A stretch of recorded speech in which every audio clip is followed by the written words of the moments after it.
Viral di media sosial, seorang ibu di Tangerang Selatan, Banten mencabuli anak kandungnya yang masih balita.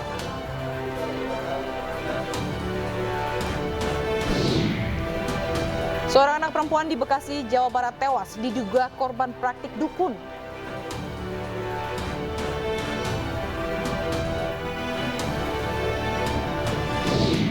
Tarif LRT resmi naik dari Rp3.000 menjadi Rp5.000.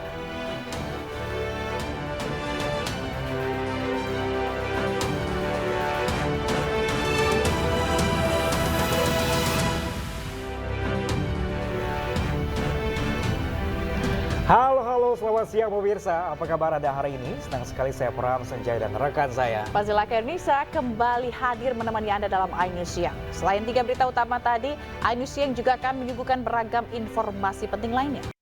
Sebelumnya, polisi telah melakukan olah tempat kejadian perkara kasus tewasnya bocah perempuan di Bekasi, Jawa Barat. Polisi juga membongkar coran semen untuk mencari kemungkinan adanya korban lain.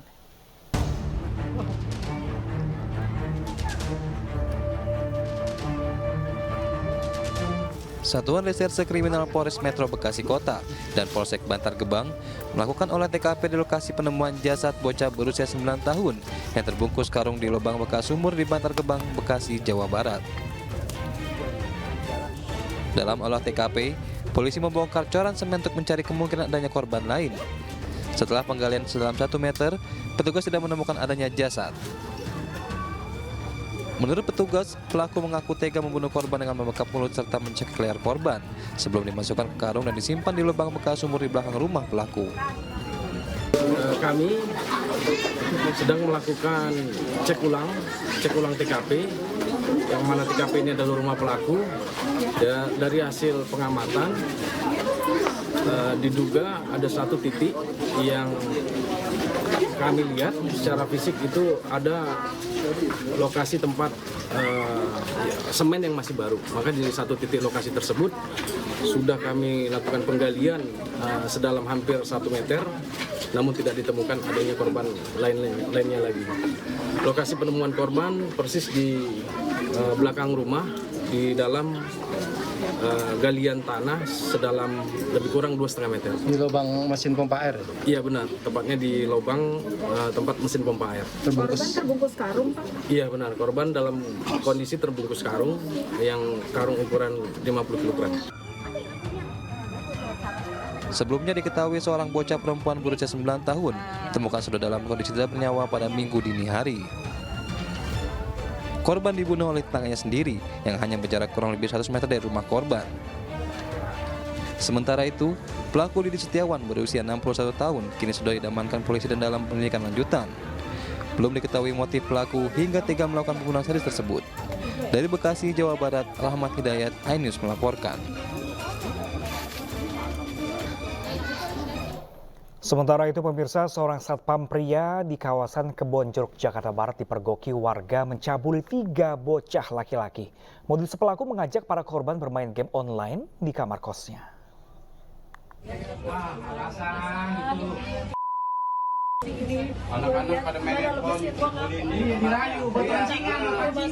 Warga Duri Kepa, Kebonjeruk, Jakarta Barat mengamankan FR, penghuni kos lantaran mencabuli 3 bocah lelaki di permukiman mereka. Bang, sumpah saya sakit. Saya juga lu sakit begitu jangan ngelakuin anak gua. Saya juga nggak ingin punya penyakit seperti ini, saya tahan, Bang. FR yang terpojok saat di sidang warga berdalih aksi bejatnya itu merupakan penyakit yang telah lama dideritanya. Pelaku sempat menangis dan meminta dimaafkan.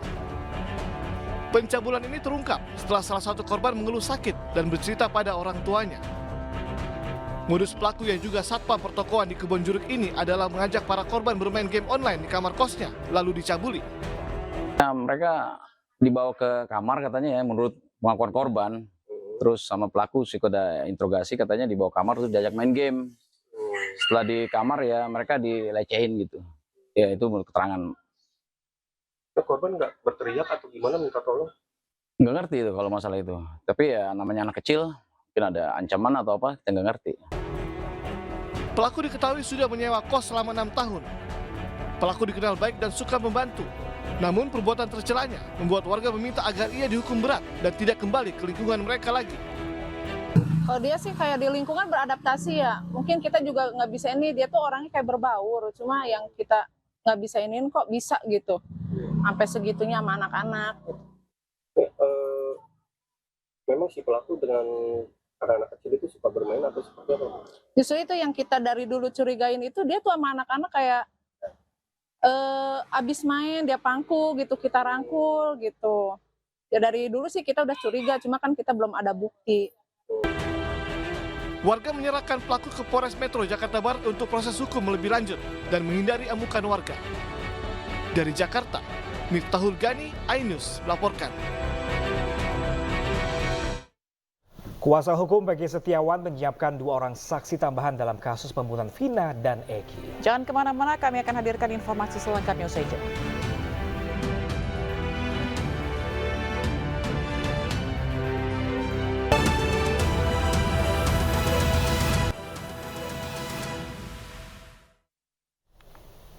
Ya, pemirsa, seorang wanita di Yogyakarta tewas setelah melakukan suntik payudara di sebuah salon kecantikan. 2 orang ditangkap dan ditetapkan sebagai tersangka dalam kasus ini. SM, pria pemilik salon kecantikan di wilayah Depok Barat, Sleman, Yogyakarta ini hanya bisa tertunduk saat diperiksa tim Reskrim Polsek Depok Barat. Pria berusia 40 tahun ini terpaksa berurusan dengan pihak berwajib lantaran terlibat dugaan malpraktek yang mengakibatkan korban PK meninggal dunia usai melakukan treatment atau perawatan payudara. SM dibantu pegawainya Eka, 36 tahun, yang juga telah ditangkap bertugas menyuntikan cairan ke payudara korban. Usai beberapa jam disuntikan cairan, korban pun mengeluh sesak hingga akhirnya meninggal dunia setelah dibawa ke rumah sakit. Setelah dilaksanakannya treatment itu 5 jam setelah dilaksanakan treatment, si korban ini mengalami kejang-kejang, kemudian dilarikan ke rumah sakit Sadewa, dan sesampainya di sana baru mendapatkan penanganan awal, si korban sudah dinyatakan meninggal dunia. Diketahui perawatan payudara sudah 5 kali dilakukan. Salon kecantikan yang telah beroperasi selama 1 tahun ini ternyata tidak mengantongi izin praktik dan pelaku juga tidak memiliki keahlian. Sementara tarif untuk sekali suntik, konsumen dipatok harga 2 hingga 2,5 juta rupiah. Udah berapa kali ada customer yang minta seperti itu? 5 kali, Pak. 5 kali. Dan yang keempat itu tidak ada masalah apa-apa? Baru yang kali ini ya. Polisi masih menunggu hasil laboratorium terkait kandungan bahan kimia yang menyebabkan korban meninggal dunia. Kedua pelaku akan dijerat dengan undang-undang terkait praktik keafirmasian yang tidak memiliki keahlian dan kewenangan. Dari Yogyakarta, Budi Utomo, iNews melaporkan.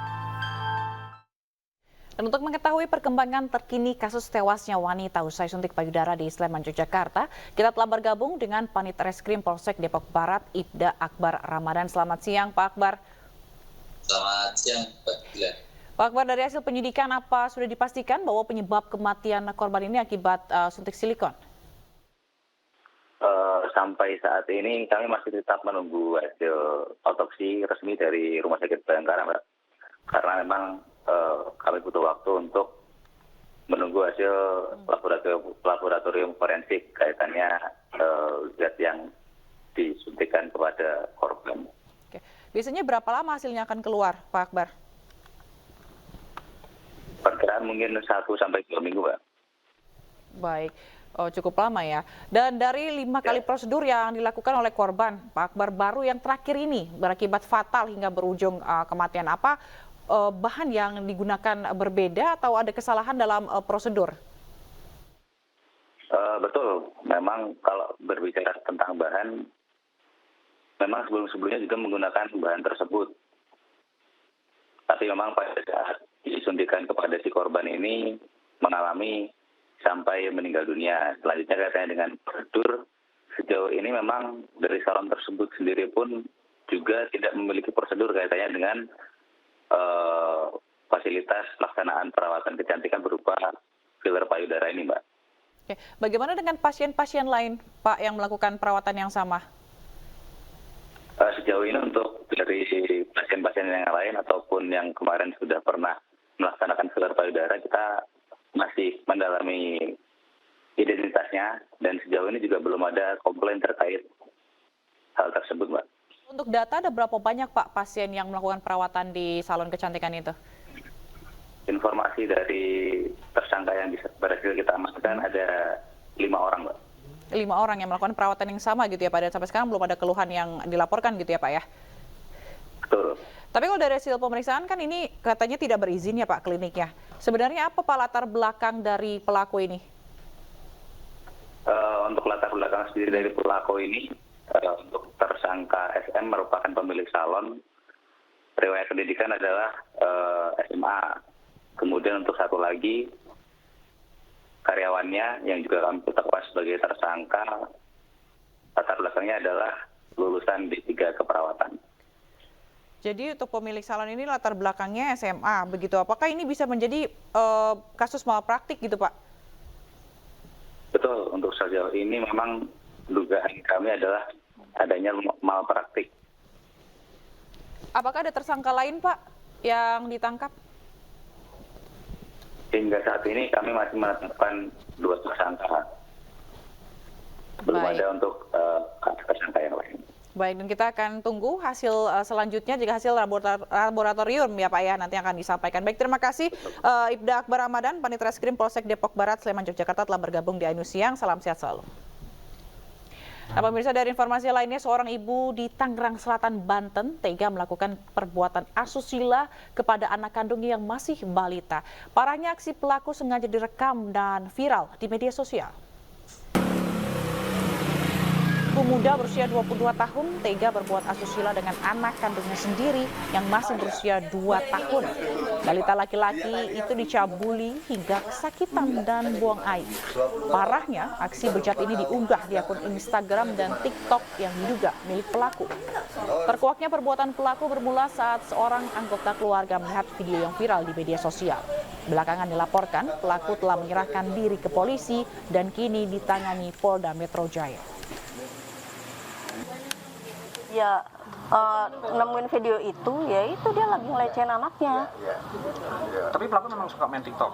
Iya, iya. Cuma kita kan nggak tahu kok tiba-tiba ada konten kayak gitu. Respon pertama ibu kaget? Kaget. Ya ampun, sampai nangis gitu, sampai nyesek ngeliatnya. Kenapa harus anaknya gitu dikorbanin? Tapi memang berarti betul anak kandung? Iya, anak kandung.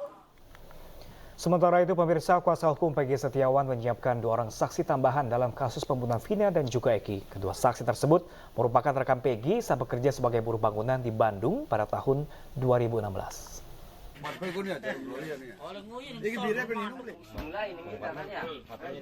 Setelah pemeriksaan 3 orang saksi rekan Peggy, yaitu Suparman, Ibnu, dan Suharsono, kuasa hukum Peggy Setiawan menyiapkan 2 orang saksi tambahan.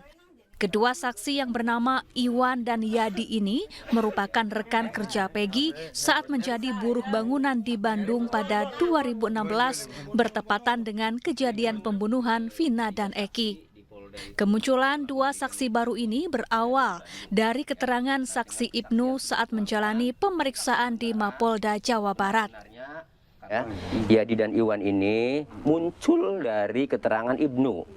Jadi Ibnu itu memang karena bukan pelaku, tidak melakukan, sehingga dia menerangkan bahwa ia berada di Bandung pada saat kejadian. Lalu siapa saja sih yang berada di Bandung saksinya? Ibnu menjawab, ya diantaranya ini kan. Nah, diantaranya Ibnu, Suparman, dan Robi, ya, siapa namanya? Parman, ya, Bondol, ya. Nah, selain itu Peggy juga menyampaikan, ya, bahwa ada 2 saksi lagi yang bersama-sama di Bandung, ya, sebagai teman kerja, yaitu Yadi dan Iwan. Hanya saja menurut Ibnu, Yadi dan Iwan itu pulang sebelum kejadian. Tapi pada intinya Yadi dan Iwan itu memang berada di Bandung, teman kerjanya Peggy Setiawan. Tim kuasa hukum Peggy akan berkoordinasi dengan penyidik di Treskrimum Polda Jawa Barat untuk melakukan pemanggilan kepada kedua saksi ini guna memperkuat alibi Peggy Setiawan. Dari Cirebon, Jawa Barat, To Iskandar, Ainus melaporkan. Sementara itu, Kartini, ibunda Peggy Setiawan, mengaku kecewa karena tidak diperbolehkan menjenguk anaknya di Mapolda, Jawa Barat. Rencananya Kartini akan kembali mencoba untuk menjenguk Peggy Selasa mendatang demi memberi dukungan moral. Ya sangat kecewa, sampai nangis-nangis juga tetap nggak bisa. Iya, sama minta sama itu juga pimpinan tolong Pak sebentar aja ngejenguk aja, udah nggak meluk ya, asal ngelihat sebentar, nggak boleh sama sekali. Nggak diizinkan. Sampai rencananya kapan Bu mau? Ya Pak kan ke sana ya saya pasti ikut. Oh berarti hari Selasa ya Bu ya? Apa Bu yang ini? Apa yang mau disampaikan apa Bu? Nanti Bu ke Peggy Bu? Ya hanya kasih kekuatan aja gitu aja. Kasih tahu juga kalau di luar banyak yang dukung. Iya, pasti itu. Ya dihentikan. Ya bagus itu, sangat bagus. Emang anak saya tidak melakukan apa-apa, jadi ya sekiranya ya mohon dihentikan aja. Segera dibebaskan. Iya, betul sekali. Berarti yakin anak Ibu nggak salah ya Bu ya? Ya, pemirsa, rekan kami Abraham Silaban menelusuri tempat kejadian perkara pemerkosaan dan pembunuhan Vina di Cirebon, Jawa Barat. Tim AB Plus menemukan fakta bahwa mulai dari TKP, Jembatan Talun, hingga lahan kosong Gang Bakti tempat Vina dan Eki dianiaya, hingga kini tetap gelap dan sunyi tanpa penerangan.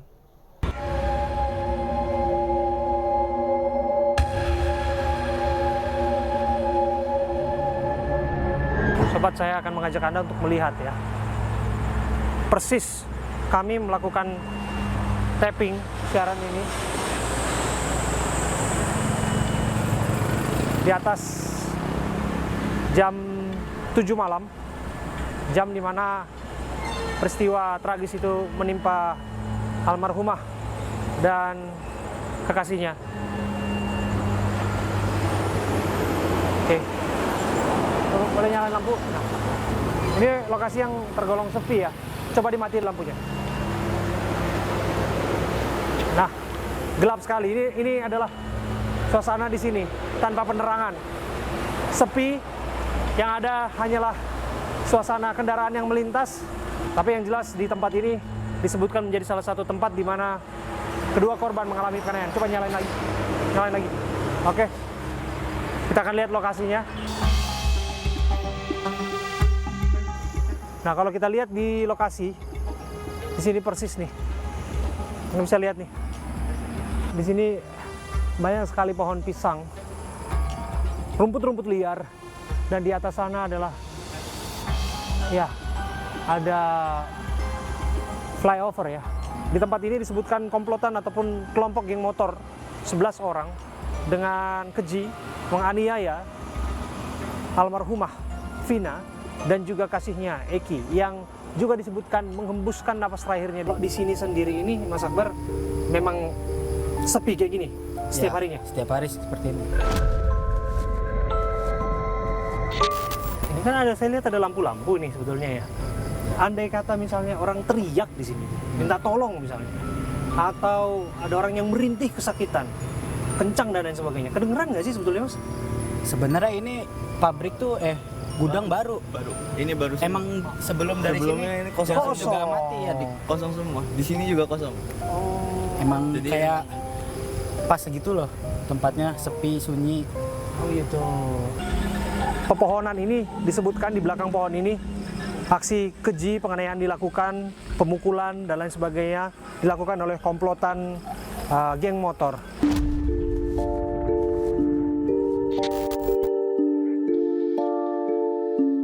Disebutkan di belakang tembok, saya akan coba naik nih, melihat langsung lebih dekat lokasi pada malam hari itu. Di mana, ayo, kita akan lihat lagi, di belakang tembok inilah disebutkan peristiwa tragis itu menimpa almarhumah Vina dan juga kekasihnya Eki. Di tempat ini, tempat yang sepi, tempat yang menjadi saksi bisu, tembok ini menjadi tembok yang saya harus katakan juga menjadi saksi bisu. Peristiwa keji itu harus dialami oleh seorang almarhumah. Sampai pada akhirnya ia mengalami penyiksaan dan diruda paksa di sini. Dan kemudian korban sekarat dibawa kembali ke Berakhirnya masa promo, tarif LRT resmi naik dari Rp3.000 menjadi Rp5.000. Selengkapnya sesaat lagi pemirsa, jangan kemana-mana, tetaplah bersama kami di AIS.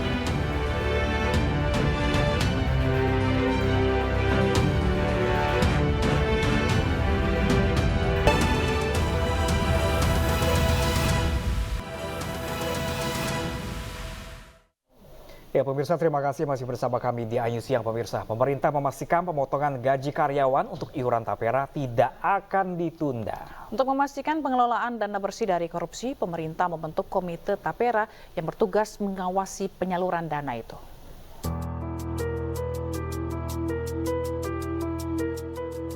Meski mendapat kritikan dari masyarakat, pemerintah tetap teguh tidak akan menunda pemotongan gaji karyawan untuk tabungan perumahan rakyat. Kepala Kantor Staf Presiden Muldoko menegaskan dana tapera adalah tabungan bagi pekerja dan bisa diambil kembali jika pekerja yang bersangkutan membutuhkan untuk pembiayaan rumah.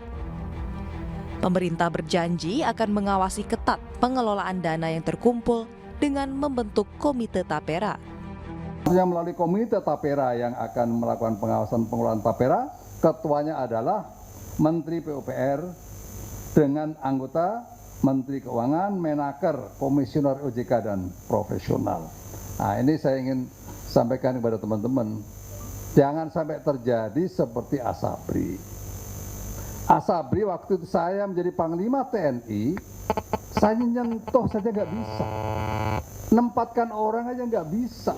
Nah, nanti tapera akan berjalan untuk ASN yang 0,5% dari APBN itu setelah ada Kepmen Kementerian Keuangan.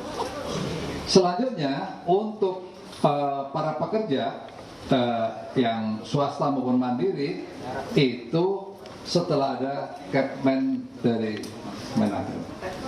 Ya, peraturan dari Menteri Tenaga Kerja. Kebijakan potong gaji pekerja untuk iuran tabungan perumahan rakyat mendapat kritikan dari masyarakat. Pekerja menilai pemotongan gaji sebesar 3% saat ini tidak tepat. Terlebih di saat kenaikan sejumlah tarif dasar dan situasi ekonomi yang tidak menentu. Tim Liputan iNews melaporkan. Pemirsa, Direktorat Jenderal Perkeretaapian DJKA Kementerian Perhubungan mencabut tarif promo dan menerapkan tarif normal LRT Jabodetabek mulai 1 Juni 2024. Lalu apakah terjadi penurunan penumpang? Kita simak laporan Irfan Hardiansyah dan juru kamera Sadu Santo. Pemirsa, meski tarifnya mulai diberlakukan normal, ini sejumlah pengguna LRT Jabodebek masih dikatakan cukup banyak. Para pengguna ini menggunakan jasa transportasi LRT dan didominasi oleh pekerja kantoran. Memang saat ini Direktorat Jenderal Perkeretaapian atau DKJA, maksud kami DJKA, Kemenhub secara resmi mencabut tarif promo dan juga menerapkan tarif normal LRT Jabodebek mulai 1 Juni 2024 kemarin.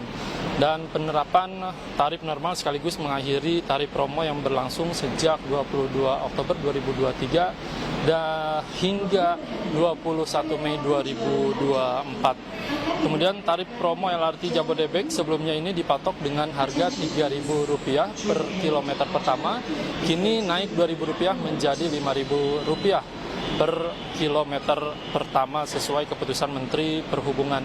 Dan walaupun untuk tarif maksimal ini masih sama, baik tarif promo maupun normal, yakni Rp10.000 untuk tarif maksimal di luar jam sibuk serta Rp20.000 untuk tarif maksimal pada jam-jam sibuk mulai dari 6 pagi hingga pukul 9 pagi, kemudian juga pada pukul 4 sore hingga pada pukul 8 malam. Kemudian pencabutan tarif promo ini juga menjadi perbincangan publik dikarenakan memang ada sebagian masyarakat yang setuju dan juga tidak setuju. Namun sebagian masyarakat juga ini mengaku tidak mempermasalahkan dikarenakan memang untuk perjalanan panjang dari Cibubur Jakarta Timur menuju Sudirman Jakarta Pusat ini merupakan trek yang cukup panjang. Mereka mengaku menggunakan jasa LRT Jabodebek ini merupakan alternatif yang cukup efisien bila dibandingkan dengan penggunaan transportasi pribadi maupun transportasi kendaraan umum lainnya. Dari Jakarta, Irfan Hardiansyah, Sadu Santo, iNews melaporkan.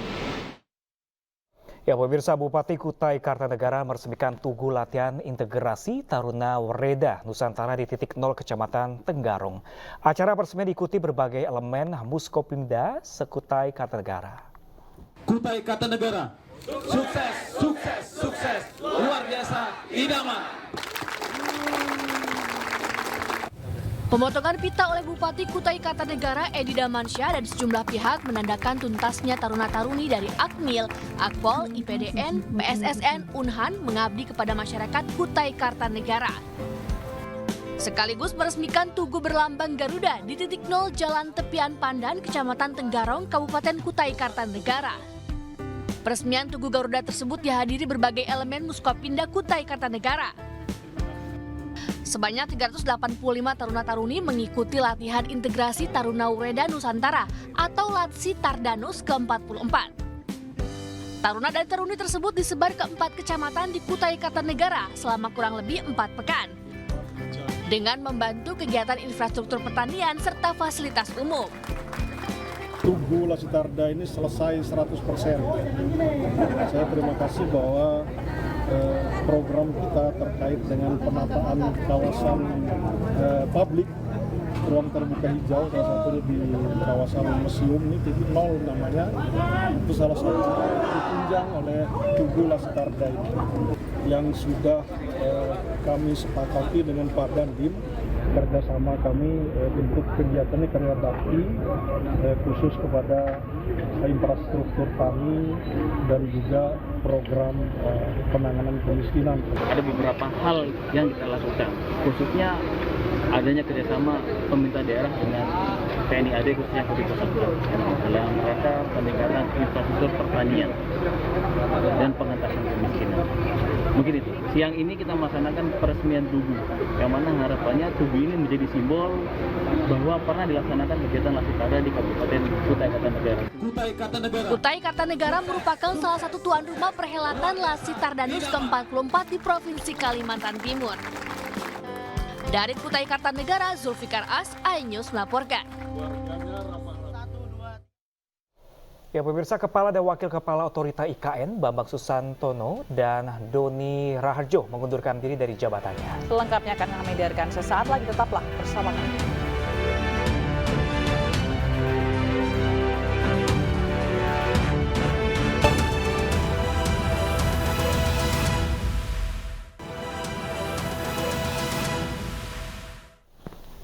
Kembali di iNews Siang, pemirsa, Kepala dan Wakil Kepala Otorita Ibu Kota Nusantara atau IKN, Bambang Susantono dan Doni Rahayu mengundurkan diri dari jabatannya 2 bulan jelang upacara peringatan HUT RI ke-79 di IKN. Ya, pemirsa, informasi pengunduran diri ini disampaikan oleh Menteri Sekretaris Negara Pratikno.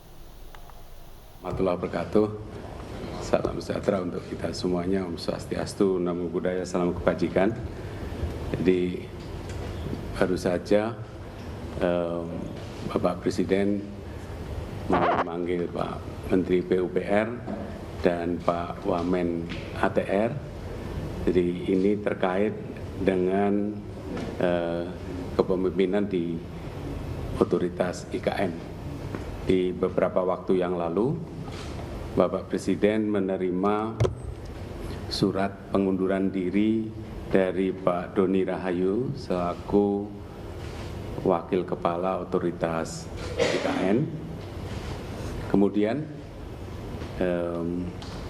beberapa waktu berikutnya Pak Presiden juga menerima surat permohonan pengunduran diri dari Bapak Bambang Susantono sebagai Kepala Otoritas IKN.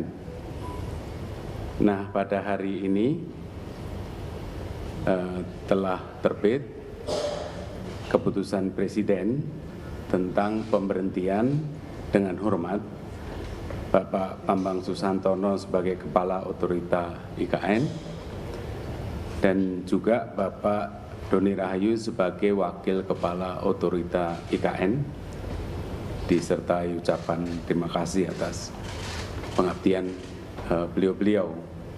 Dan sekaligus Presiden mengangkat Menteri PUPR Pak Basuki sebagai PLT Kepala Otorita IKN dan juga mengangkat Wakil Menteri ATR, Wakil Kepala BPN sebagai Wakil Otorita IKN.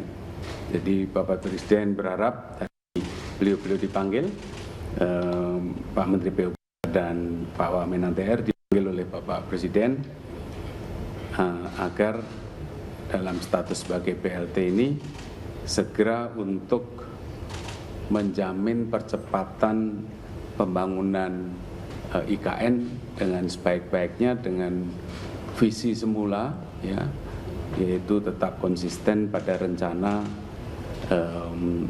Nusa Rimba Raya itu, dan tentu saja juga memberikan manfaat positif bagi masyarakat sekitar juga.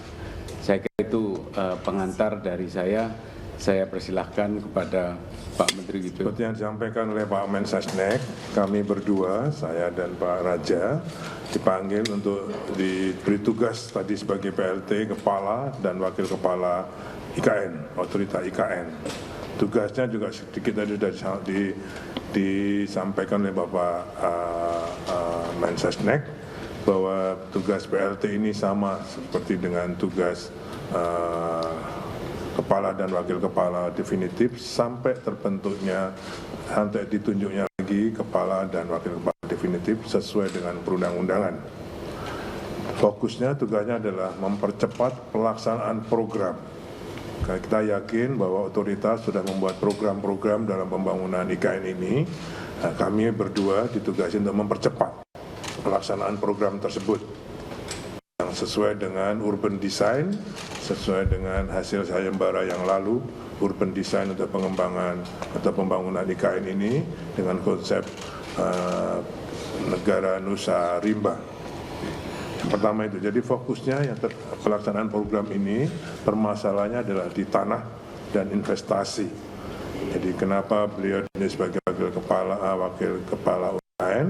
Karena ini menyangkut status tanah. Jadi kami berdua akan segera memutuskan status tanah di UKN ini apakah dijual, disewa, ataukah KPPU. Ya, kami ingin mempercepat itu sehingga para investor tidak ragu-ragu lagi untuk melakukan investasinya. Yang kedua, karena status tanahnya akan lebih jelas, mereka akan juga lebih jelas status hukumnya sebagai investor di IKN. Nah, itulah fokus utama di dalam kami mengemban tugas sebagai PLT Kepala dan Wakil Kepala OIKN ini. Yang kedua juga sesuai dengan Perpres OIKN mempersiapkan embrio dari Pemdasus IKN. Karena nanti begitu Perpres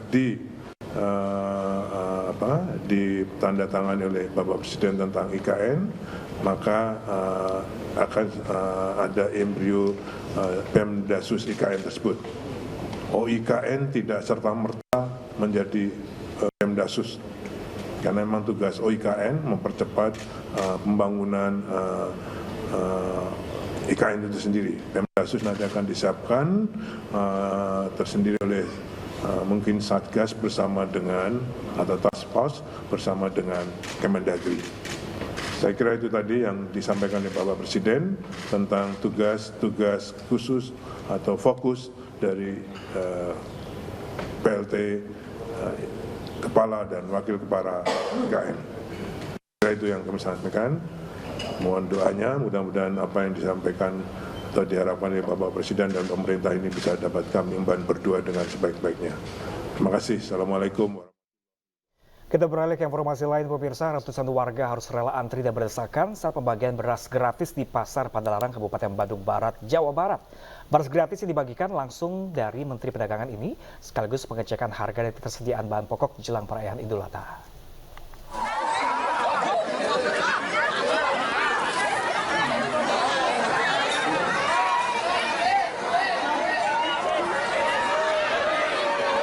Ratusan warga yang terdiri dari para ibu saling berebut pembagian beras yang berlangsung di Pasar Padalarang, Kabupaten Bandung Barat, Jawa Barat.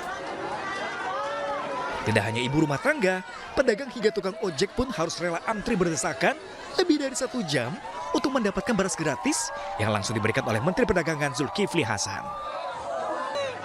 Beras stabilisasi pasokan dan harga pangan atau SPHP dari Bulog yang dibagikan ini seberat 5 kg atau biasa dijual Rp54.500. Warga pun antusias mendapat pembagian beras gratis ini. Meski saat ini harga beras cenderung stabil antara 11 hingga Rp13.000. Beras gratis Bu, tapi ngantri sekarang ya Bu? Oh, senang lah. Ngantrinya lama nggak? Udah lama tadi Bu?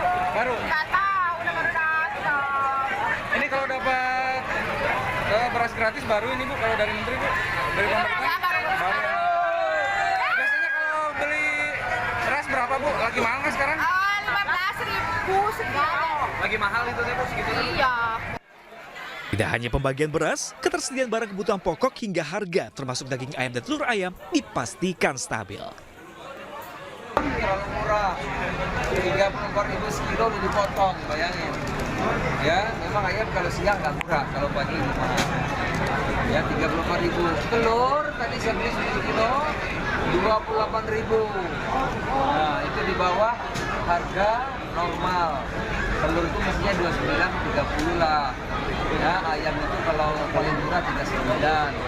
Jadi harga-harga di sini bagus, sangat bagus, bahkan di bawah rata-rata yang sudah kita tentukan.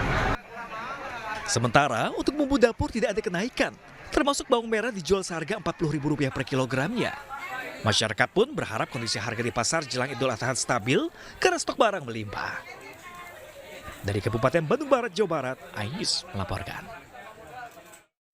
2 pekan jelang Idul Adha, harga hewan kurban sapi di Pasar Hewan Purwakarta, Jawa Barat mengalami kenaikan di kisaran 1 hingga 2 juta rupiah per ekornya. Kenaikan harga juga terjadi untuk hewan domba di Cimahi, Jawa Barat dengan kenaikan Rp500.000 per ekornya.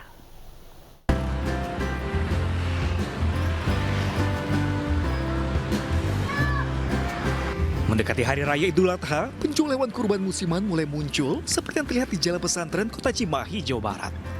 Penambahan jumlah stok domba pun dilakukan sebanyak 50% dibanding tahun sebelumnya karena antusias pembeli tahun ini cukup tinggi.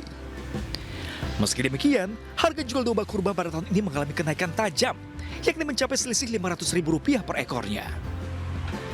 Kini, harga jual domba terendah yang dijualnya berada di kisaran Rp2,5 juta dan paling tinggi mencapai Rp5 juta dengan bobot mulai dari 30 kg hingga 75 kg per ekor. Harga jual ada kenaikan Pak, tahun kemarin ada harga Rp2 juta, sekarang itu udah nggak ada harga Rp2 juta, sekarang itu paling murah Rp2.500.000. Selisih kenaikan Rp500.000. Kenaikan harga juga dialami di Pasar Hewan Ciwareng, Purwakarta, Jawa Barat. Rata-rata kenaikannya 1 hingga 2 juta rupiah per ekor untuk hewan kurban jenis sapi. Untuk sapi yang biasa dijual 15 juta, dijual menjadi 16 juta rupiah per ekor. Menurut pedagang, naiknya harga sapi ini sudah biasa setiap menjelang Idul Adha. Bahkan akan kembali naik saat mendekati hari H Idul Adha, di mana kenaikan bisa mencapai 3 juta rupiah per ekor. Ini penyebabnya kenapa Pak? Ya makin dekat untuk Badan Haji ya makin naik. Oh gitu. Ntar seminggu lagi ada kenaikan lagi. Akan naik lagi? Iya. Itu biasanya paling tinggi berapa Pak? Nah, paling tinggi ya kenaikannya. Kenaikan jadi berapa? Ya, 20 jadi 22, 23. Oh jadi 2 juta sampai 3 juta. Biasanya harga sapi dan hewan kurban lainnya baru akan kembali stabil pasca Hari Raya Idul Adha. Dan tidak hanya penjualan offline, kini sejumlah pedagang juga menjual secara daring di sosial media. Dari Purwakarta dan Kota Cimahi, Jawa Barat, Tim Liputan iNews melaporkan. 12 kloter terakhir jemaah calon haji gelombang 1 di Madinah telah diberangkatkan ke Mekah. Selengkapnya sesaat lagi pemirsa, jangan kemana-mana, tetaplah bersama kami di iNews.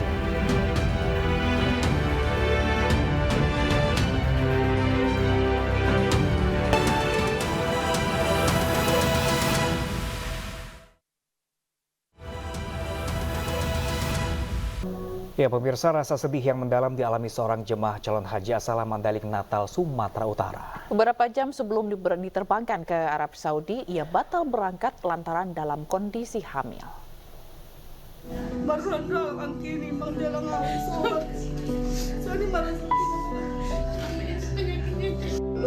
Apa udah aku sehat-sehat ya Allah.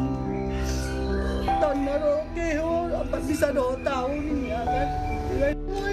Peluk haru keluarga menyambut kedatangan kembali Siti Saleha di rumahnya di Desa Jambur Padang Matinggi, Mandailing Natal, Sumatera Utara.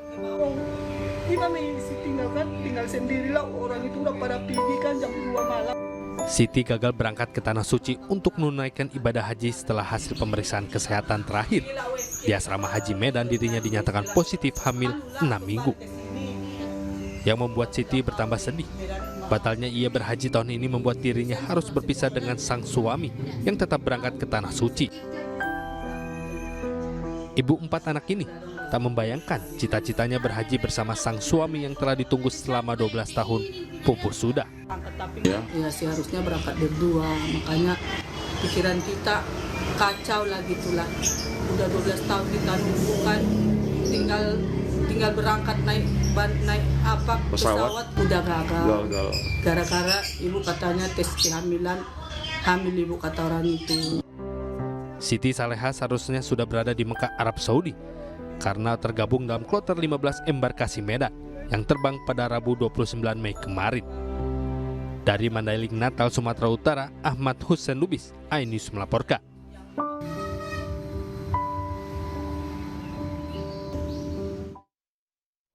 Dan pemirsa, untuk mengetahui informasi terkini pelaksanaan ibadah haji, kita sudah terhubung dengan rekan kami Suhud Nur Fadli yang saat ini berada di kantor urusan haji Indonesia di Madinah, Arab Saudi. Assalamualaikum warahmatullahi wabarakatuh. Waalaikumsalam warahmatullahi wabarakatuh, Pram. Bagaimana kabar Masud? Iya, kabar baik, Pram. Oke. Alhamdulillah sehat. Alhamdulillah sehat di sana. Masud, seperti apa sih agenda kegiatan jamaah di sana saat ini, sedang beribadah apa di sana? Iya, Pram, dapat saya laporkan hari ini tercatat sudah 164.230 jemaah atau 424 kloter yang tiba di Tanah Suci Mekah. Bagi jemaah yang sudah di Tanah Suci Mekah, agenda yang pertama dilakukan adalah melakukan umroh wajib, di mana nantinya saat melakukan umroh wajib, jemaah haji akan didampingi khususnya bagi yang lansia dan beresiko tinggi oleh petugas. Dapat saya laporkan juga, Pram, bahwasanya saat ini 372 petugas haji daerah kerja Madinah akan diberangkatkan menuju ke Mekah Al-Mukarramah guna menyambut persiapan pelaksanaan puncak ibadah haji di Arafah, Musdalifah, dan Mina nanti. Adapun bagi jemaah haji yang sedang dirawat di rumah sakit Arab Saudi, nantinya akan diberangkatkan secara bertahap hingga terakhir pada 7 Juni mendatang, Pram. Saat ini dapat saya laporkan bahwasanya masih ada 14 jamaah haji Indonesia di Madinah yang masih dirawat di rumah sakit Arab Saudi. Adapun jamaah Indonesia yang meninggal dunia di Tanah Suci tercatat saat ini ada 33 jemaah, di mana 15 orang meninggal di Madinah, 16 orang jemaah meninggal di Mekah, dan 2 orang jemaah yang meninggal di Jeddah. Adapun status hukum warga negara Indonesia yang beberapa waktu lalu tertangkap polisi Arab Saudi dalam razia visa non-haji di Mekah maupun di Madinah, 37 WNI asal Makassar saat ini masih ditahan oleh pihak kepolisian, sedangkan 3 terduga koordinator diperiksa intensif di Kejaksaan Arab Saudi, Pram. Baik, rekan Sud, ini tadi cukup banyak sekali yang sudah meninggal dunia warga negara Indonesia jemaah haji di sana. Ini apa saja yang harus diwaspadai ketika para jemaah akan diterbangkan kemari dan juga ke Mekah? Apakah cuacanya ataukah kriminalitasnya di sana seperti apa?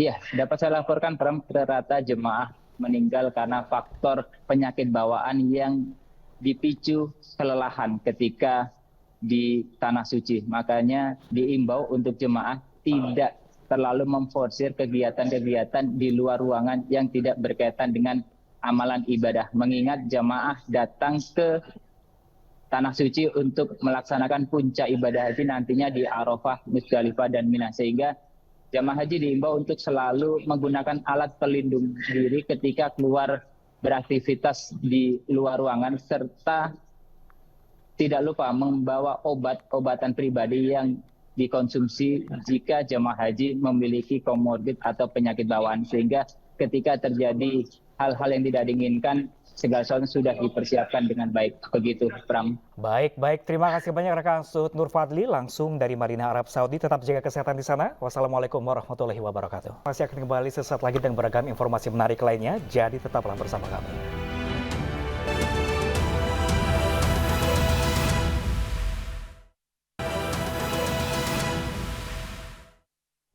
Pemirsa, demi meningkatkan jumlah kunjungan wisatawan, khususnya wisatawan lokal di 5 destinasi pariwisata super prioritas, Kemenparekraf menggelar Wonder Space by Wonderful Indonesia di Stasiun MRT Jakarta. Ya, pemirsa, event ini dapat dinikmati gratis hingga 30 Juni 2024.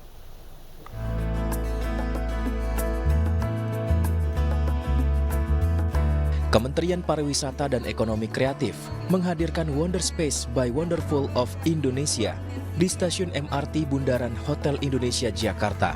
Wonder Space dihadirkan dalam rangka mengenalkan 5 destinasi super prioritas, yaitu Danau Toba, Borobudur, Labuan Bajo, Mandalika, dan Likupang kepada masyarakat, khususnya generasi milenial dan Gen Z. Event Wonder Space dikemas secara modern dengan tampilan video mapping dan menampilkan petualangan di 5 destinasi super prioritas. Seneng sih, happy bisa datang ke sini, bisa ngeliat-ngeliat, seru deh. Seneng banget di ruang publik ada tempat yang free, terus keren, jadi bagus pokoknya. Kita harapkan bisa meningkatkan pengalaman menggunakan transportasi publik berskala berkelas dunia MRT, tapi juga bisa mendorong lebih banyak wisatawan Nusantara mengambil momen liburan untuk berwisata di Indonesia aja. Wonder Space by Wonderful Indonesia akan berlangsung selama 30 hari, dimulai tanggal 1 hingga 30 Juni di area Indonesia 1, Stasiun MRT Bundaran HI, dan dapat dinikmati dan dikunjungi secara gratis. Dari Jakarta, Stephen Patinama, iNews melaporkan. Dan pemirsa, usai sudah siang hari ini, saksikan terus video-video eksklusif dari iNews di kanal YouTube @official iNews. Dan jangan lupa juga Anda bisa mendapatkan informasi terkini dan terbaru melalui portal yang menghadirkan berita daerah, berita nasional, dan berita internasional lengkap di inews.id. Saya Fazilah Karunisa. Dan saya Pram Senja, pemirsa pamit undur diri. Selamat beraktivitas, terima kasih dan sampai jumpa.